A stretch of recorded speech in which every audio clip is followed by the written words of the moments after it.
بسم اللہ الرحمن الرحیم۔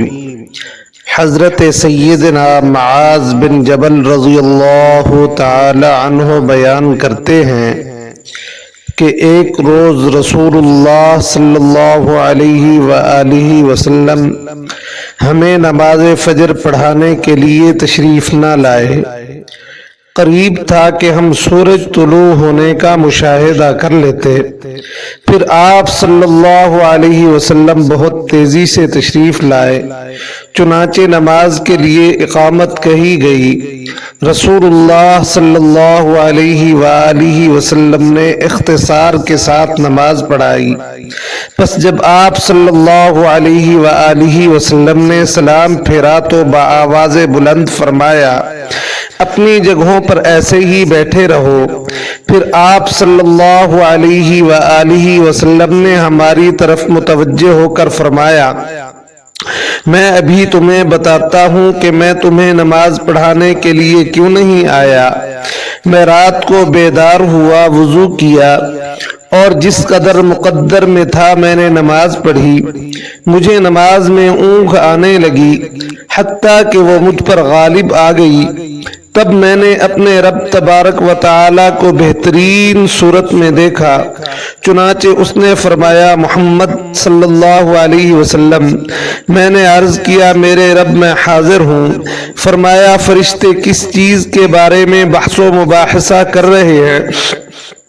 میں نے عرض کیا، میں نہیں جانتا۔ اللہ تعالی جل جلالہ نے 3 مرتبہ ایسے فرمایا۔ آپ صلی اللہ علیہ وسلم نے فرمایا، میں نے اسے دیکھا کہ اس نے اپنا ہاتھ میرے کندھوں کے درمیان رکھا، حتیٰ کہ میں نے اس کی انگلیوں کے پوروں کی ٹھنڈک اپنے قلب و سینے میں محسوس کی، اور میرے سامنے ہر چیز واضح ہو گئی اور میں نے پہچان لی۔ پھر رب تعالی جل جلالہ نے فرمایا، محمد صلی اللہ علیہ وسلم۔ میں نے عرض کیا، میرے رب میں حاضر ہوں۔ فرمایا، مقرب فرشتے کس چیز کے بارے میں بحث و مباحثہ کر رہے ہیں؟ میں نے عرض کیا، گناہ مٹا دینے والے اعمال کے بارے میں۔ فرمایا، وہ کیا ہے؟ میں نے عرض کیا، باجماعت نماز پڑھنے کے لیے چل کر جانا، نماز کے بعد مساجد میں بیٹھے رہنا، ناگواری کے باوجود اچھی طرح وضو کرنا۔ فرمایا، پھر وہ کس چیز کے بارے میں بحث کر رہے ہیں؟ میں نے عرض کیا، درجات کے بارے میں۔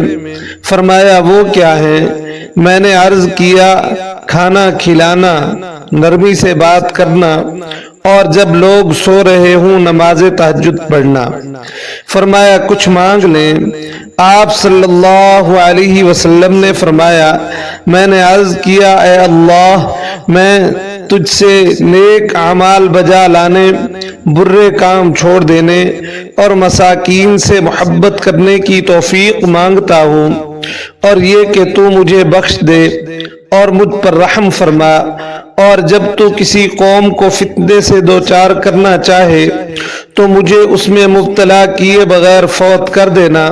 میں تجھ سے تیری محبت، تجھ سے محبت کرنے والوں کی محبت اور ایسے عمل کی محبت کا سوال کرتا ہوں جو مجھے تیری محبت کے قریب کر دے۔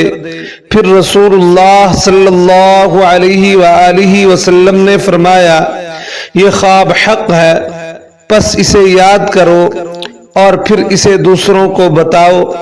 اللہ تعالی جل جلالہ ہمیں عمل کرنے کی توفیق عطا فرمائے۔